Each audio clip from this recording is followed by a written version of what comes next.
Voldríem saber si es va visitar el pont de l'Arca, com es va comentar en el plenari anterior, i quines van ser les conclusions al respecte, ja que no se n'ha informat. Bona nit a totes i tots.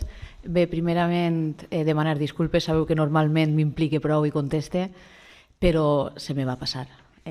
Sí que vam estar la setmana següent, vaig anar amb Miguel, el cap de la brigada d'obres, inclús vam visitar el pont de l'Arca, l'antic, l'originari.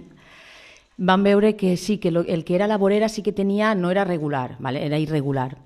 Evidentment anem a actuar, però sí que hi ha que dir que en la brigada tampoc n'hi ha massa gent i hem atès prioritats com tema invernals, que en pluges s'envasava, com reformar voreres que inclús ha arribat a caure ciutadans, però ho tinc anotat i de veritat que en quan anem a actuar vos informe.